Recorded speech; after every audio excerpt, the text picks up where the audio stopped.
People tell me we can't get to zero waste. And I say, well, that's interesting because we basically were there 150 years ago. Earth systems are zero waste. We live on a big sphere. Everything that is a waste product from one system is the feedstock for the next. Anybody who's taken biology and basic earth science knows that. So why do we think we can't get to zero waste? Of course we can. We've interrupted natural systems and created waste by creating molecules and things that Earth does not digest, like plastics. And that has led to an interruption of these natural systems that's now harming us. So that is why I do this work. I feel very strongly we need to change this and quickly. So, what is a circular economy? It's really based on three principles. This is the Ellen MacArthur Foundation's principles, and I do believe in them. And I use the term circular economy to mean this, that we're going to design waste and pollution out of the system first. Then we keep products and materials in use, meaning if it's organics, it goes back into the biosphere. If it's industrial, man-made materials, then we recycle them back into other new materials. And then we go back and regenerate the natural systems we've harmed. And that's basically every system at this point, including our own bodies. But most legislation does not address all these things. The one bill I passed in California did, and I can't find another bill in the world that does. So I'm going to talk about SB 54 later in the presentation, and that was our packaging EPR bill. Our goal is that we decouple our economic growth from the consumption of finite resources. We are on a trajectory that is unsustainable 100%, and we have to turn this around, and it's going to take all of us to do it. And the climate needs us to do it because if you rejigger the numbers of where greenhouse gases are emitted from, it's not just the power plant. The power plant is powering something, and it's 37% provision of goods, meaning making and moving stuff. So our consumption of stuff, which is what our entire economy was based on, is driving the climate crisis. Living simply is a movement, and there's a reason for it because when we have so many things, there's a lot of embodied energy in them. But this work is really about being climate champions too. Product and packaging is a full 44% of the greenhouse gas emissions in the world. So we have a lot of policy tools we could use. We can ban things from sale. We can require them to be labeled correctly. I will explain why that's so important for consumers. Right to repair, which you've talked about. I'm thrilled to hear you've got your own repair, right to repair local repair shop. Product stewardship, which is the voluntary version. I think Cayuchi is a great example, Stuart. But extended producer responsibility really is a legislated mandate to manufacturers to deal with the end of life of their products. Deposits, we can use deposits to increase collection of different materials and products. And then we can eliminate bad rules like mandates for pesticides or single-use plastic, things that get in the way of our getting to the next level. There's a lot of bad rules in California, like we had one that was literally requiring glass bottles to be broken in order for them to receive their redemption value, which was crazy because that led to us not being able to do refill. So we changed that law. And did I just raise my hand? I don't think I did. Did somebody have a question? Uh, I didn't touch the it looks screen. like it's coming from you. I Yeah, know, this how is, bizarre. Well, I didn't touch my hand. I didn't raise it, so I don't know how to. Let me see. I don't know. Um, so anyway, we ask a lot of questions before we pick any policy tools, and I will tell you that legislation is really hard, costs a lot of money to do, and I don't do it unless I think that's absolutely the only way to get it done. We try everything else first. So extended producer responsibility in the United States is now, thanks to me and others, we've got over 139 laws and 19 product categories. Other countries have almost everything under EPR laws, where the manufacturers extend their responsibility through the entire end of life. But these are all the different products that are covered in the US under an EPR law somewhere in the country. Just in California, these are the bills that I've worked on in past. Everything from agricultural pesticide containers, those big 5-gallon plastic ones that are used by farmers, to recalled products, mercury thermostats, paint, carpet, mattresses, medications, and needles, loose batteries, batteries embedded in products, there's another one, packaging, and then mercury lighting. We actually banned mercury lighting from sale in California, so you can't even buy it here anymore. It's got to be LED. We don't want mercury in glass. That's kind of crazy, actually. But the problem we have is turning off the spigot, and right now we have no way to do that. So what we're seeing are products like this hit the market. Has anybody seen a video screen on a vaping product? These are sold widely to children. Watermelon Breeze is the flavor for this particular vape, clearly not an adult flavor. And they have a video game on the vape that gives them more points for inhaling deeper. Mm, So you have not only a vape with a battery and tobacco or cannabis, this one has nicotine, but then you add a video screen. And what do we have? How are we going to handle this at end of life? These are going to end up in the trash and littered, and with batteries, they can easily start fires. mm, I could go into the vapes and I will a little later, but the different ways they're trying to hide them and keep them at kids high in school is absolutely horrible, and I'll explain. The right is a new thing that hit the market literally late last year, and it is just taking off like a rocket across the country. This is laughing gas in a compressed gas cylinder. This one's called Miami Magic. It's an infusion. It's hidden to be and disguised to be used for baking. But you can see from the label, fancy people in fancy clothes, Miami, it's magic. They also have one called Baking Bad. And these are literally cost between $30 and $50 to buy on Amazon. They cost us $50 to $90 a piece to manage. Local governments cannot pay this at the back end. We don't have the money. So they keep throwing these new products on the market. There's no end of life plan. They cause fires, they explode, and there's no way for us to stop it except to be reactive, which takes years and a lot of money. And people are harmed in the meantime. So I'm trying to turn off the spigot by actually convincing legislators in California we need to start a checklist that if you register online to sell a product, and if you don't have an end of life plan for that product that's funded and accessible to consumers, you can't sell it until you do. And you can discuss with regulators how to do it, but you can't just throw it on the market. By the way, this picture of colorful vapes is actually from a tray that we saw when we were in Denver on a study mission.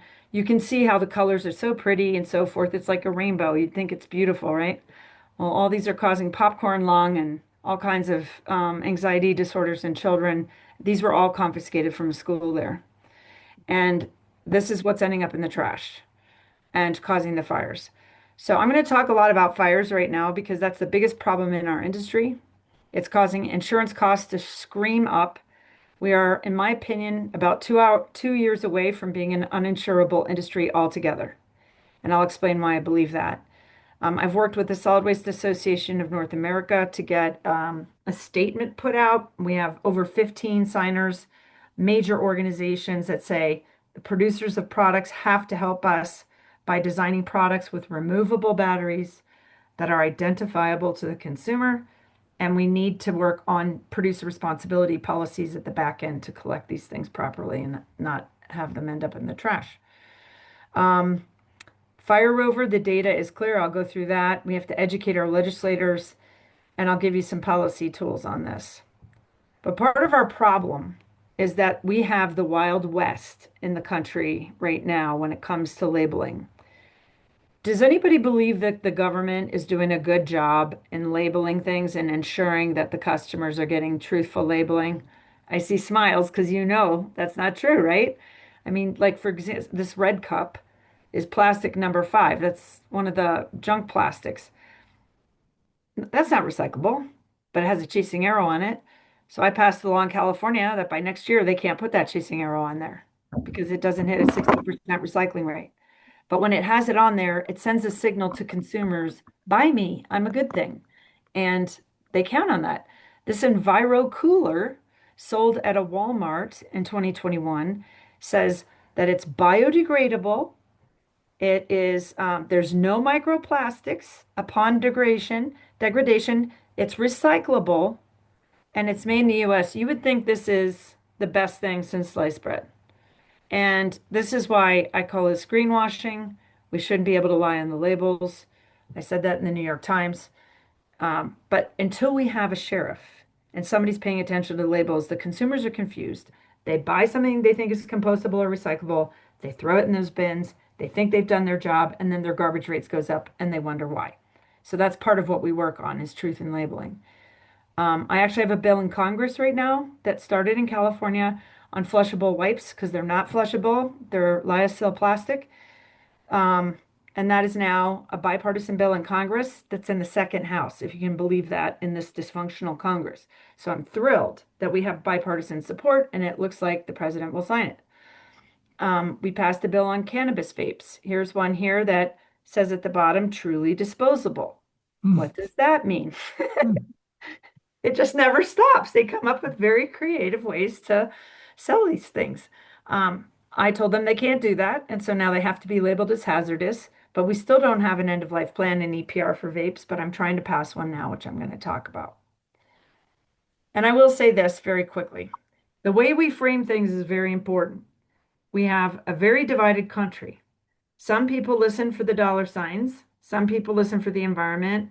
Some people care about on the health issues more than anything else. There's all kinds of people out there from all different frames.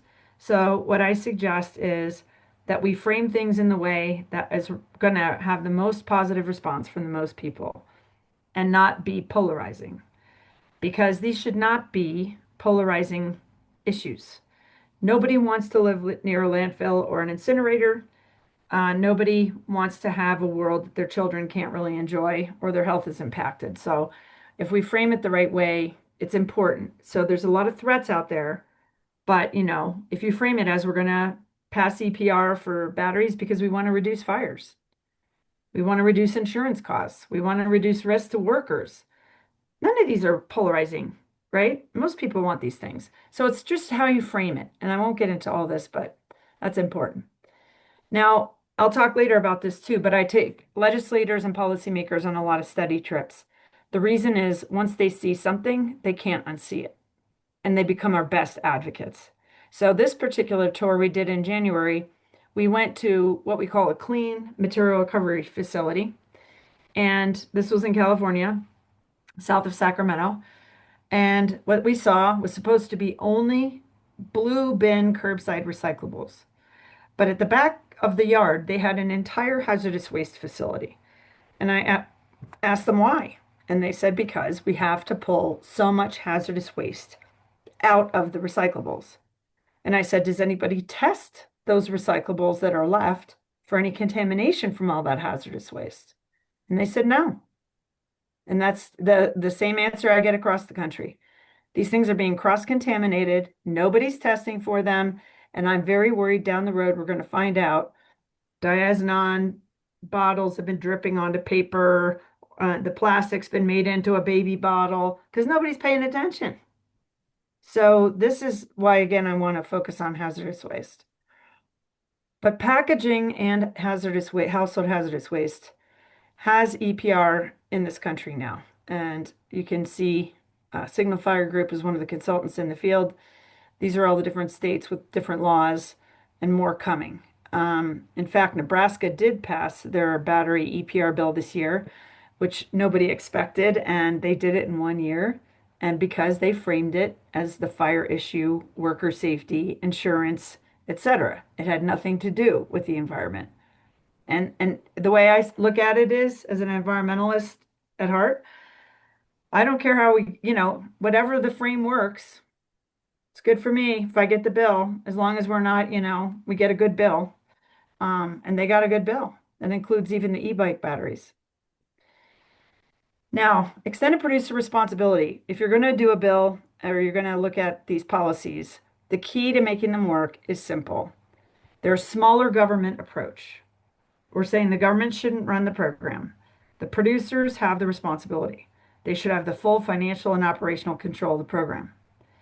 And it needs to be results based. The focus is on the outcome, not telling them how to do it. And then allow the flexibility so that they can design a program that's specific for their type of business, their operations, their distribution systems. And then you have to level the playing field So the government has to come in and make sure that all producers are paying into the system and it's fair. That's really all the government's role is oversight, enforcement, and transparency and accountability. That's it. That means it's smaller government, bigger private sector. And there's a lots of reasons I like that. If you have any questions about that, let me know. Now, again, why?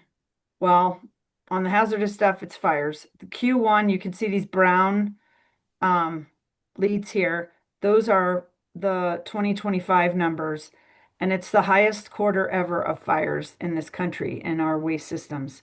And I Hmm. mean everything from the truck to the facilities to the landfills, and even incinerators have blown up. They had one blow up in Florida, had to close it. We have a landfill on fire in Los Angeles, Chiquita Canyon. Have you heard of that? It is literally a volcano of leachate coming out, and it's benzene and all this terrible stuff, and the people are really sick around that landfill. I'm surprised they haven't moved them all, but it's a very serious problem, landfill fires.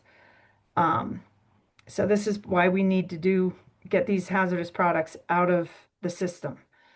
And this is again the statement on product safety and maybe sustainable. Tucson can sign on. That would be great, Stuart. So I can have you email me if that's something you're interested in.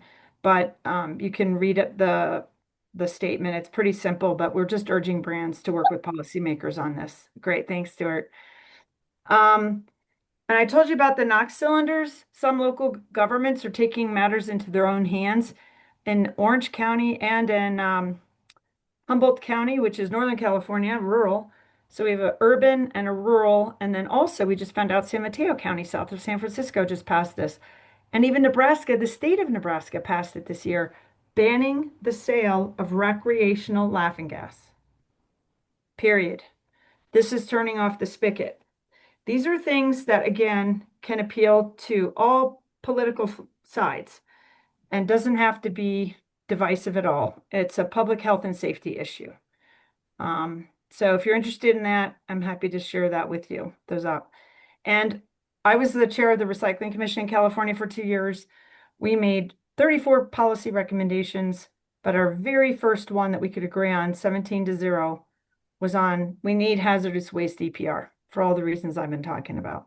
And that was waste haulers, NGOs, all the different groups. So, and again, here's the data from at the bottom, 2023. Cal Waste Recovery Systems collected 183,000 pounds of hazardous waste off that MRF line. That should scare everybody. Those things are just in with all the packaging, and then they're taken out, but nobody tests them. So again, I want to highlight what I'm really proud of this year because I worked with them a little bit, was this Nebraska Senator Hughes. She found a 9-year-old, or she, not she, but somebody in her district found a 9-year-old in school with a vape that was literally masked as a sippy cup. She passed it around in the legislature and highlighted the growing public safety issue of all these batteries and starting fires in garbage trucks and everything else. And they got a lot of support nationally from Call to Recycle, a battery stewardship organization, Solid Waste Association of North America, which I told you about, the Rechargeable Battery Recycling Association, and 3 other states all supported this. And they're expanding their voluntary battery collection in Nebraska too before the bill actually is fully implemented. Um, but Jana Hughes was a rock star this year. She not only passed the NOx ban bill, the laughing gas ban sales ban, but she passed the battery EPR bill for loose batteries and batteries that are the small ones and the medium format, like e-bikes, which are up and coming and very large, very powerful, can really start big fires. And then she passed the vape bill, which said you can't advertise to children, you can't sell anything that is a disguise. And by the way, did you know that they make vapes actually in textiles?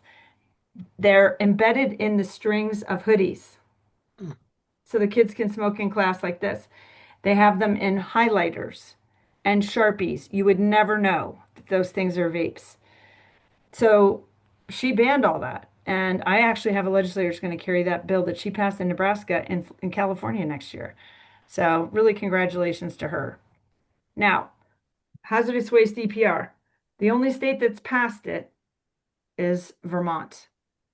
And no producer-run organization has applied to run it because they don't want to. They're not ready. And so the state is going to actually run the program and send them the bill. So that's how that's going to work. So they had a backstop, and I think that's going to work. But if the industry doesn't want to do it, we don't want to force them to do it and have it go wrong. We'd rather just have the state do it and send them the bill. But that's a big deal to get to the place where the industry is going to pay for all this expensive hazardous waste. Um, they've had some bills, but again, solid waste managers are fed up with all this toxic stuff coming to them. They can't afford to manage properly with taxes and garbage rates. And I thought this was interesting.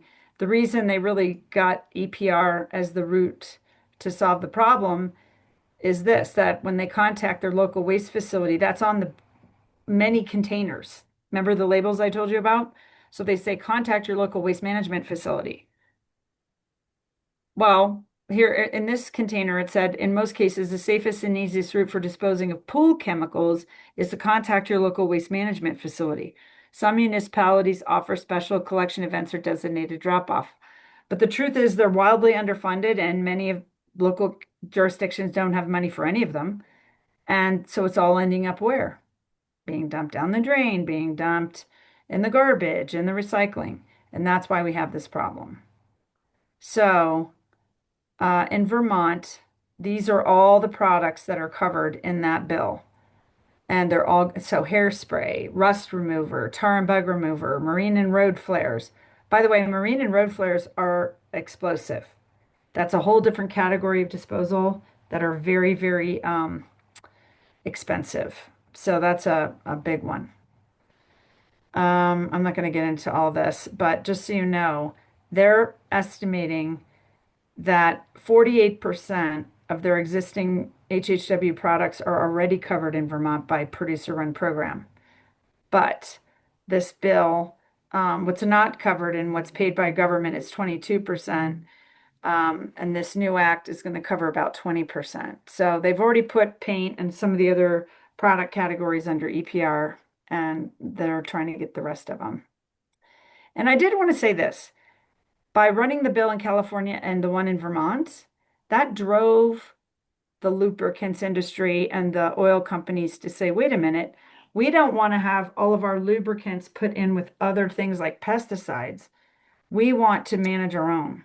And so we're going to form our own nonprofit and we want to make sure that we can take it back ourselves because we have the distribution system. We work with the oil change folks. We can do this.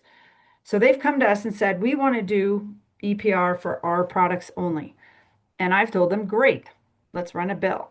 So that's what we're doing in California, and they want to do it in other states. So if Arizona is interested, they're actually willing and they want to get their own products back for re-refining and recycling. And they already do it in Canada. And I was just there with legislators from California on our seventh study trip to Canada, so I can show them EPR firsthand.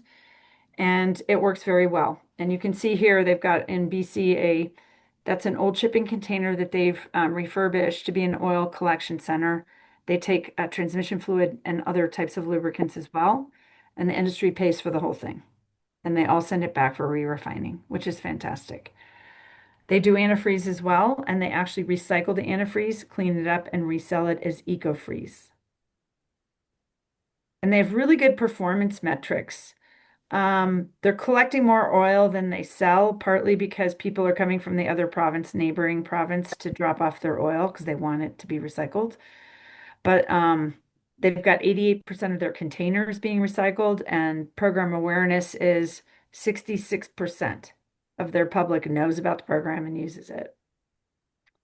So this is why I've introduced it was SB 1143 last year in California for hazardous waste. And we we base it off of Vermont's, which is kind of a problem. Vermont's 2% of the country's market, we're 12. So we have a much bigger impact on manufacturers. We pivoted and had the paint because the paint industry came to us and said, "Hey, we've got paint EPR already on the books. You added aerosol paints last year, so it's latex, oil, and now aerosols.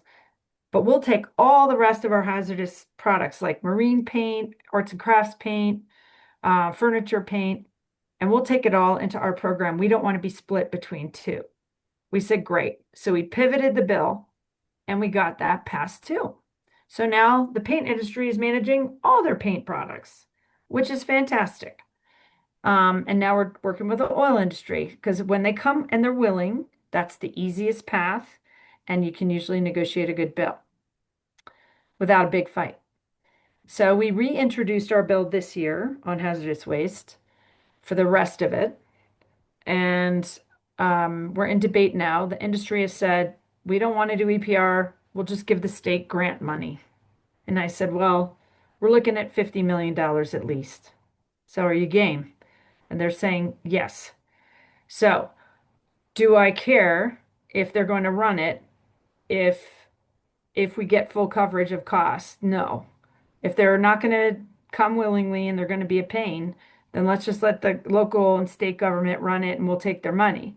But you have to run a bill to and get them to the place where they're willing to say yes to that. I'd prefer they run it, but I think the day will come when they won't like the bill when the government runs it. So we'll see. Now, to drive this bill, I got the County of Los Angeles supervisors excited about it because they realize that their program's costing them $24 million a year, just one county. And they estimate they're collecting only 20% of what is out there, which means it would be a $100 million program if they collected all of it. And after the fire, they were so upset about the air quality and what hazardous waste was in homes, they decided they're going to ask their own staff, if the state doesn't take action, we will, and we might pass an EPR policy with or without the state taking action. So what does that do? That gets a lot of attention from the industry groups because they do not want LA County to do their own policy. They don't want a different policy in every county. They want it harmonized. And I tell them always, if you want it harmonized, come and agree on something at state level, because otherwise we're going to go county by county and make you miserable. We don't want to, but we will. So, um, that's where I'm going to just leave hazardous waste there for a minute before I go to packaging. Does anybody have any questions on the hazardous waste stuff that I've talked about so far? I don't see any hands. I'll ask a question. You Sure. mentioned interchange recycle, and they're dealing with oil-based goods in Canada. Is that right? Lubricants, yeah. So like everything Lubricants. from gun lubricant to transmission fluid to motor oil, all of O- it. Okay, lubricants. And then Shay's got a question. Hi, Jane. Hi, Heidi.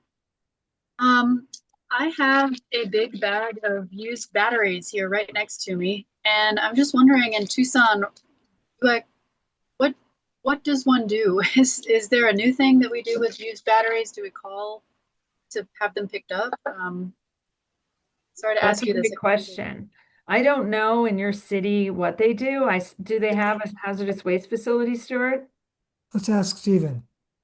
Yes, they do have a hazardous waste facility, but they basically take everything they can and ship it off somewhere, who knows where. There are battery recycling. You can do it at Home Depot, um, at Lowe's, at batteries and bulbs. They will take most batteries. They won't take the nickel cadmium Mm, batteries, but they'll take most of the rest of them. okay. I doubt they'd take battery embedded products like vapes and No, toys. they won't take products. They'll just take the batteries themselves. Hmm. Yeah, and you can, it'd be interesting to talk to your local waste hauler and find out how many fires they're having. I'm hearing from almost every facility I talk to, they're having multiple fires a week. And they're very lucky if they can get them all out. They're getting actually good at it, putting them out, but they shouldn't have to be that good. The risk is so high, because that could make the case for taking some action, or at least going to your council and in public comment, you can even say something like, what am I supposed to do? I don't want to cause fires. I don't want to harm people. I don't want to endanger workers, but I don't have a lot of options. And There just, are there are fires almost weekly, either at the landfill or in one of the trucks. And I'm Margot Garcia, and I'm on the advisory committee for environmental services, and I can tell you we hear about them. yep, yep. And it's getting more expensive, the insurance and stuff. I know the facility in San Mateo County that had a fire, they had about 3 years ago that led to our battery EPR bill passing. It shut the facility down for 8 months. 50 people were laid off. Their insurance went from one insurer to 17 Hmm. to patch the liability together, and their costs quadrupled on insurance. It's really serious, and I don't think people understand what's going to happen if we can't get insurance for these facilities. They could close if they can't self-insure. Heidi, do you want to take a couple more questions now, or Yeah, you can wait? no, Uh, let's go ahead. I think Medea, did you get your question answered? Yes, no, Okay. I have a question. There is a law in California that does not allow monopolies on recycling. That means people who are very conscious, do not produce a lot, have a choice of donating their recycling occasionally when they have it to any company of their choice. So, do the cities that impose recology monopolies on everything, including recycling, do they have a right to do so? They do because they're protecting public health and safety. So if you live in a neighborhood, my suspicion is like we had this in San Francisco back 100 years ago. There was literally 17 different garbage companies running up and down the street, which wears the street out. It's loud, it's dirty, it's it's not good. So they decided to impose franchises, meaning they would award and open it up for bid every now and then, but only one garbage company would service the area. It's the same sort of thing for recycling. You don't have to participate, but you cannot, for example, with batteries and some of these products, they've been banned from disposal. You can't throw them in the trash. So if you Uh, refuse to do it, what are you going to no, do? this is not my question. My question is this. There is a law, in fact, in California. Several cities in 90s filed to be allowed to impose monopolies on everything, including recycling. They lost that lawsuit, The and Palm the Springs, only monopoly that is allowed is on actual garbage, not recycling and not compost. Anything that has any value is not allowed to be monopolized, especially now when there are so many other companies willing to collect and buy recycling and compost. I found well, that law. That was, I think, it was in 1996, and it still stands. okay. So Well, when I'm not going to the argue the city, law with you. The laws are passed, and there's a lot of lawyers involved in every law that's passed, and it goes through legislative council review, and at the state level, it cannot be imposed if it's illegal, period. So Okay. something's not jiving there. I don't know. All right. Maybe I'm not understanding the Well, thank question. you, Medea. Well, hopefully we'll find out the answer to that later. Lee, you got a question? Yeah, I was told, I guess this was like last year sometime, that um, the little normal, batteries like we use for things in flashlights, that sort of stuff, that those are no longer, we just need to throw them in the trash. Um, Alkalines? yeah, is Yeah, that true? alkalines really don't start the fires. It's the Well, lithium ion. so Um, so it so they have changed that. We no longer have to worry about those. We just throw them in the trash. Is that I don't agree with that messaging, but I know that some states have not banned it from disposal. I don't know if your state is one of them. Tucson, One state Arizona? has banned them from disposal. They cannot go into the disposal facility in California. Okay. So do So we it have a, depends on the state. so, okay, so I have to find out if there's anything in Yeah. Arizona, in Tucson where we can put those besides the trash. Right. Yeah, the batteries plus bulbs is where you want to go, or Lowe's or Home Depot. They will take those. And you know what's really I awesome? went to Home Depot was one of the places that told me we no longer need to do that. We just need Oh, to throw it okay. away. Well, That's what I was told. maybe that's more recent than I know. Okay, I'm sorry. Okay. Well, and that's part of the problem with voluntary because the Yes, public gets confused and there's mixed messaging and right. there's nobody really in charge. So it ends up people aren't going to drive miles and then find out it wasn't going to work anyway. They just give up. Yeah. Gordon, did you have a question? Well, I do have an observation perhaps for Heidi. You know, our HOA put together an emergency preparedness plan for our community, and we worked a lot with the materials available from the NFPA, National Protection Agency, and they have a Firewise program with lots of brochures and stuff, and it talks about preparing your home for wildfires. And well, after all of the fires that we had in California last year, had a lot of interest from our homeowners. But it talks about, reducing the fire Yep, fuel around your house and the dead grasses and trees and things like that. But there's nothing in there having to do with hazardous waste that you mentioned can just make a fire go from really bad to really, really bad.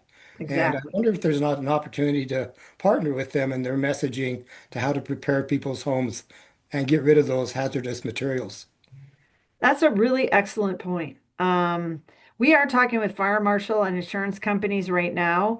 I don't think they've put it all together yet. I think they're starting to, especially with the EV batteries and the battery walls, because they are such a big deal. And the compressed gas cylinders when they're left in a garage, and then they have a fire when the first responders show up. Sometimes they explode on the first responders because they're hot and they're staying hot.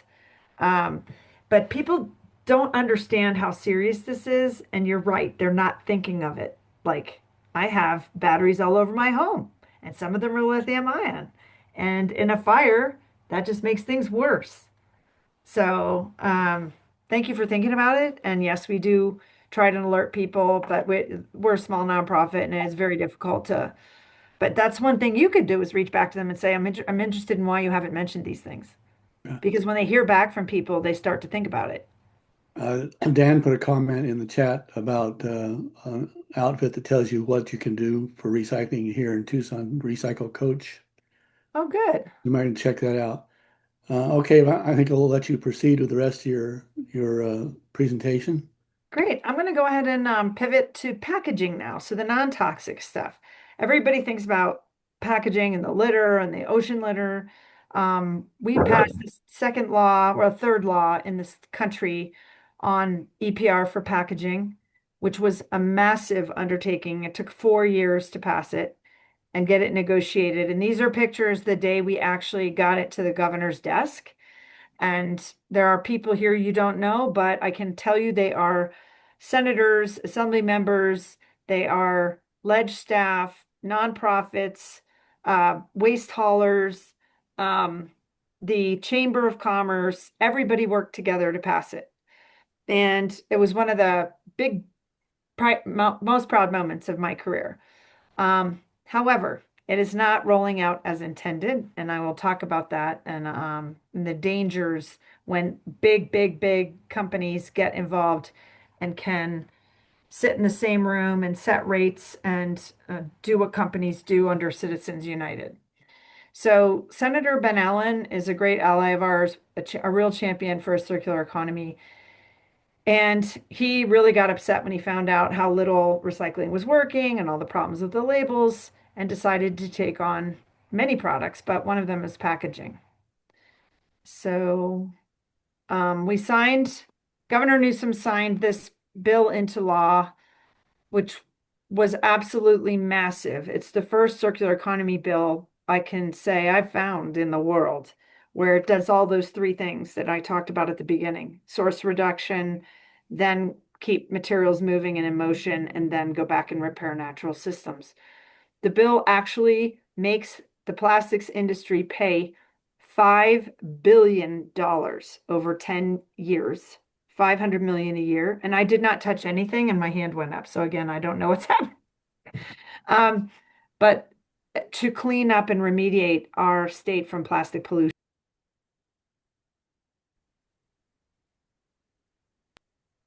This is so weird. I was just told to unmute. You went mute for a second.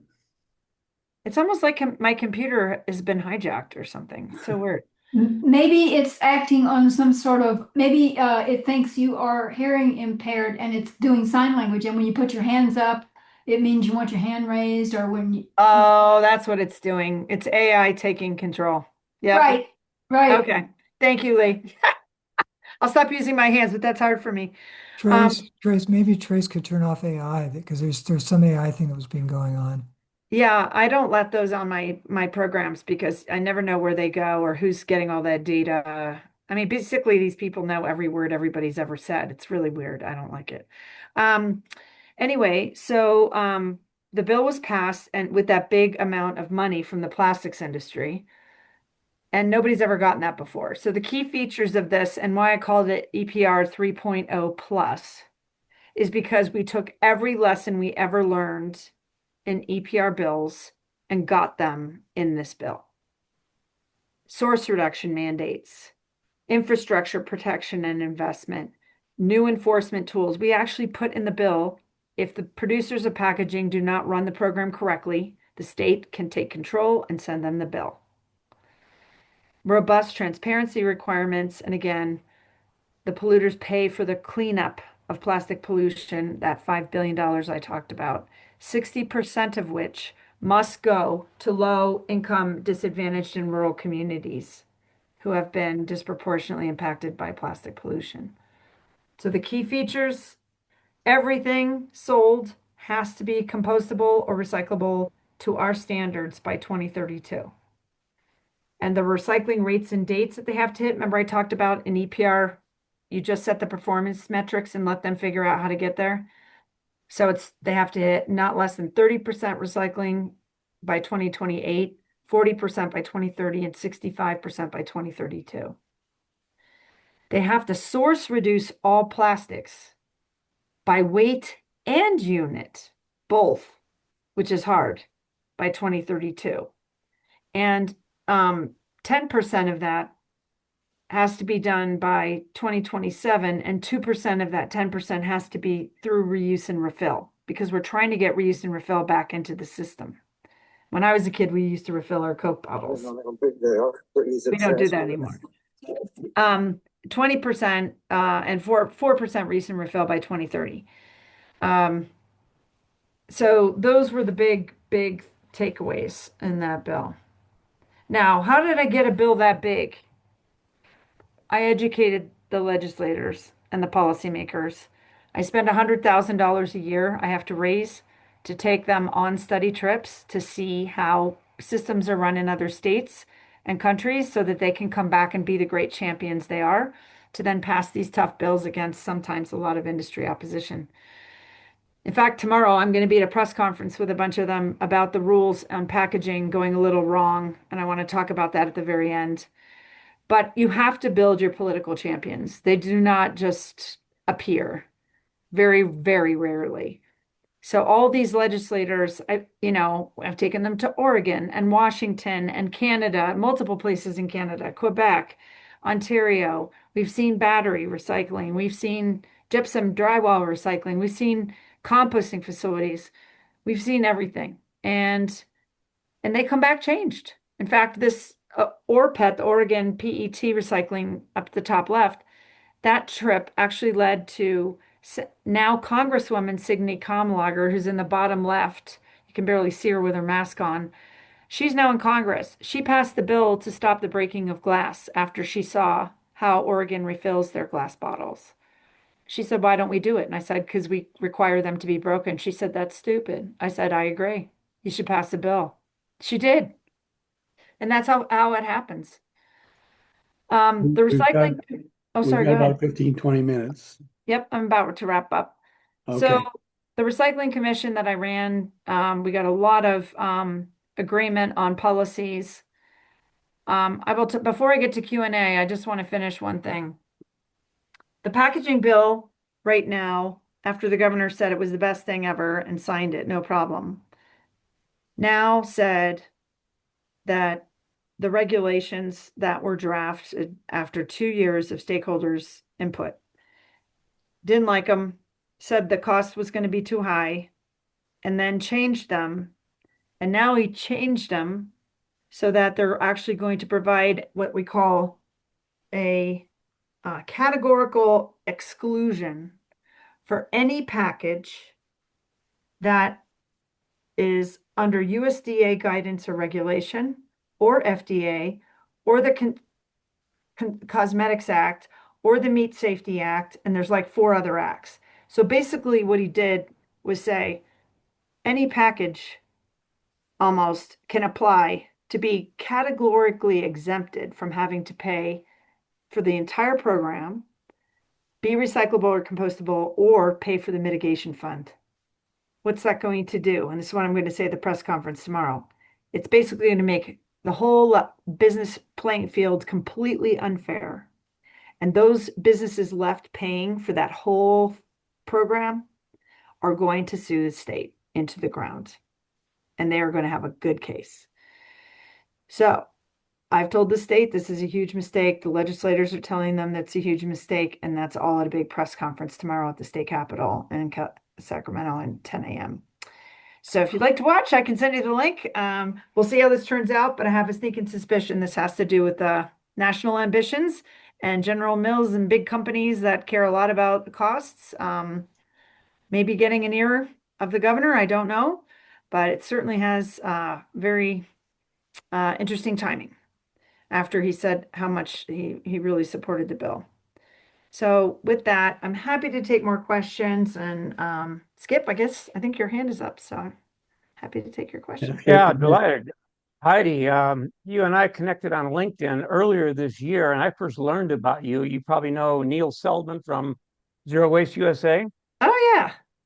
And Neil and I go all the way back when he and David Morris started Institute for Local Self-Reliance. I don't want to tell you how old I am, but you were doing some work or interaction with Hennepin County in Minnesota Yep. on Yep. zero waste. Yep.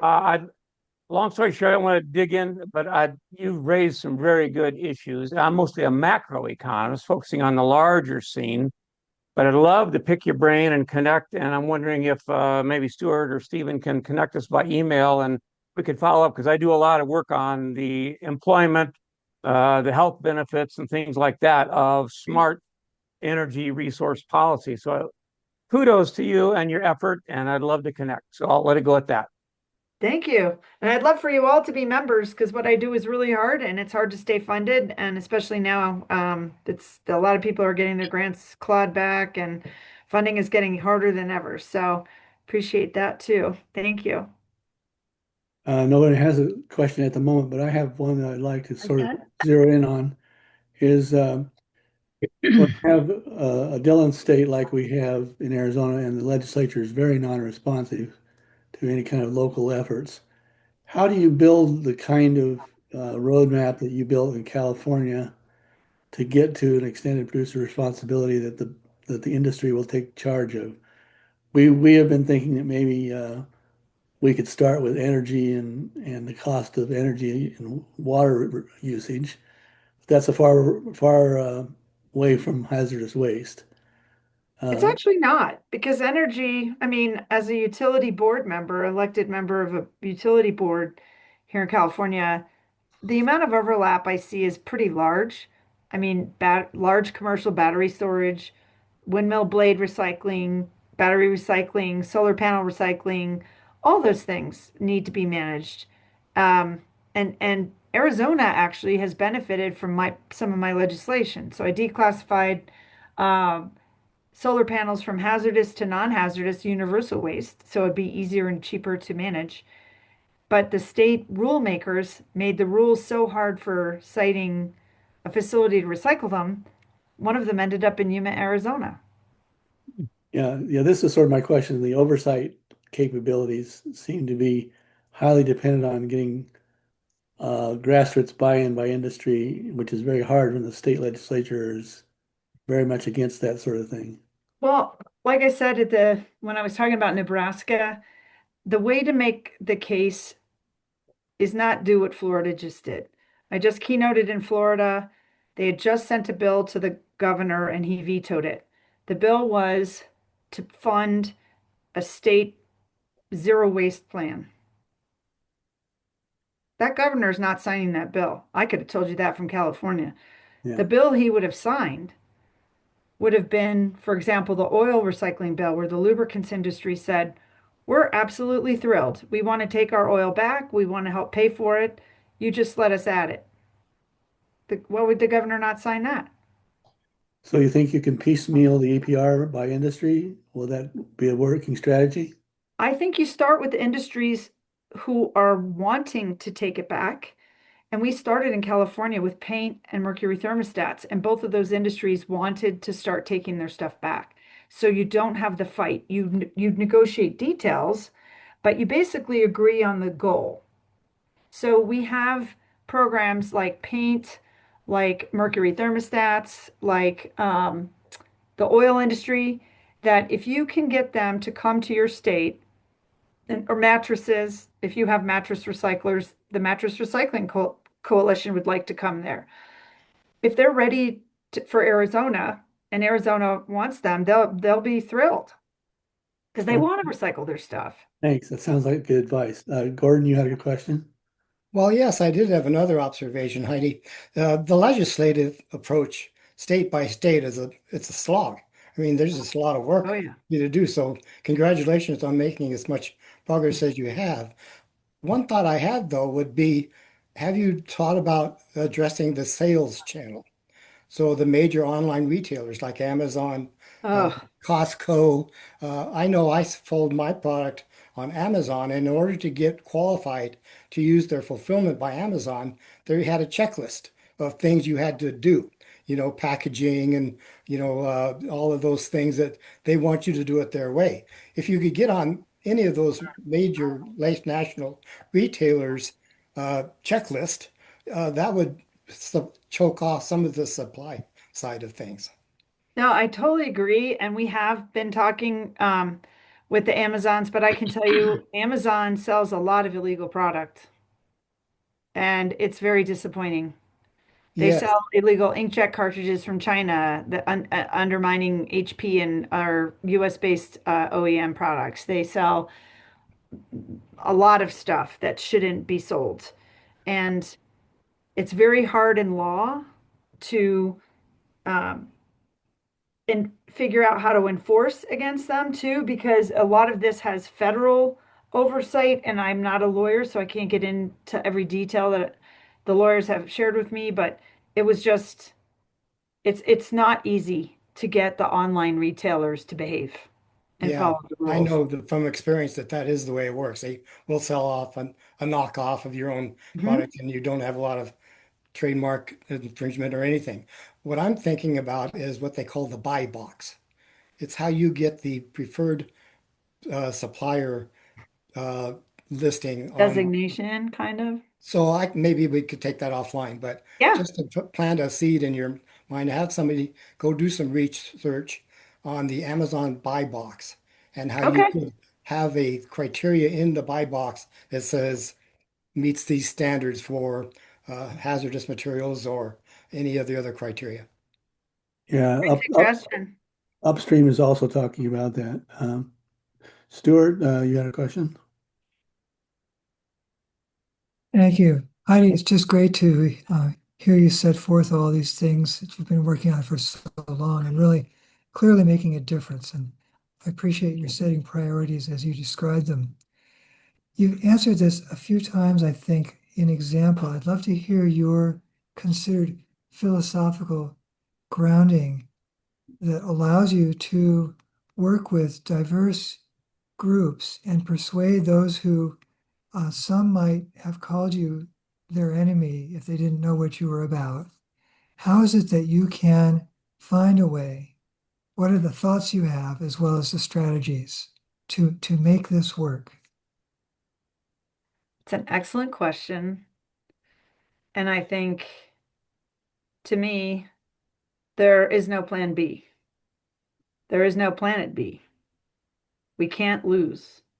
We have to win this battle. We have to get a circular economy, or we are not going to make it as an ecosphere.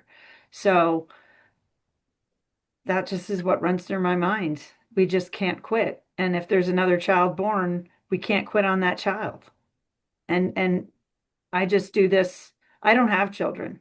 I do this for the future of everybody else's kids because I don't think it's fair for us to destroy the planet that we were given and leave them with a mess. And I think that's what we're doing. And how do you bring that to stir in the people who are making the mess? I hate to say it, but because a lot of them are C corporations, they don't care.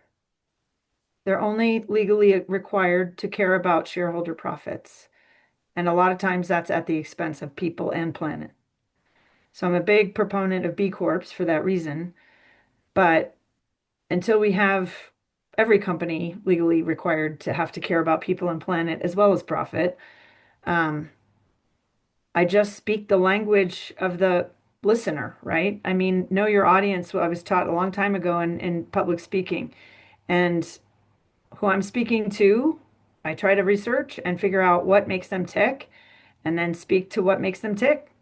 And then I try to get the results that we can get the best. And I have been called a lot of things, and people, even early on, just thought it would never happen. We were too small. We couldn't take on these big battles. And then I won Big Pharma. They took us to the Supreme Court and we won. Um, there's a lot I didn't have a chance to tell you how hard this really was. But it's really about determination too.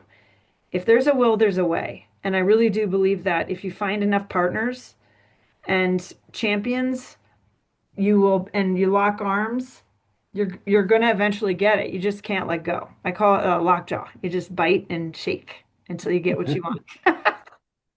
Bulldog mentality. Medea, a real quick question from you, if you may.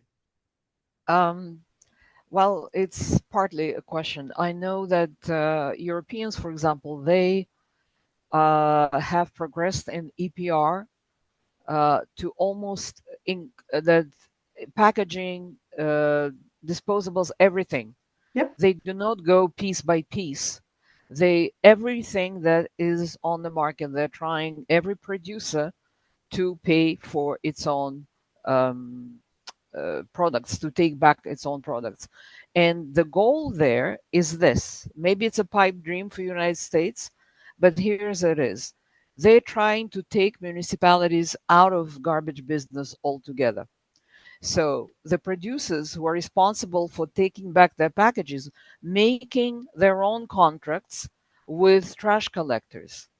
Those trash collectors will go around the neighborhoods picking up their products and taking it back to them. So the cities do not have to deal with garbage at all. This kind of goal has already been implemented, at least partially, in Europe, in South Korea, in Canada, as you mentioned, but you didn't mention that it wasn't completely for everything, includes all kinds of products. So the goal, I guess, would be to exclude uh, buyers and to exclude the government, to exclude municipalities from any kind of garbage collection, production, disposal, landfill, and so on. Completely out. That will be dealt by producers and trash collectors. Is it possible? No, because in the US, local governments are responsible to protect public health and safety. That's their number one job.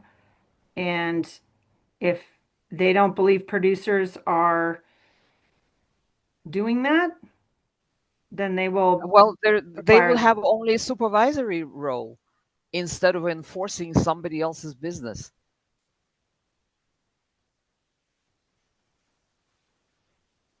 They can enforce the rules. They can enforce to make sure that Well, all the that you're standards are talking met. about a very big change to the fundamentals of our entire system, Yes, which yes. are very, very difficult to do, especially when we have 50 states with very different politics, very different interests. Um, I do not see a world. I mean, we can't even get a national bottle bill. I've been working on that for multiple years. We have 10 states, some of them for almost 50 years with a bottle bill. We cannot get other states to adopt them, and we certainly can't get it nationally. And that's the most well-run, well-documented, high collection rate program, benefits the business, benefits the environment, litter. How did San Diego had free trash pickups for 100 years? How did they manage that? Well, it doesn't matter now. They don't have that now. Nobody in Well, California is the free. experience would be nice to know so that people can copy it. No.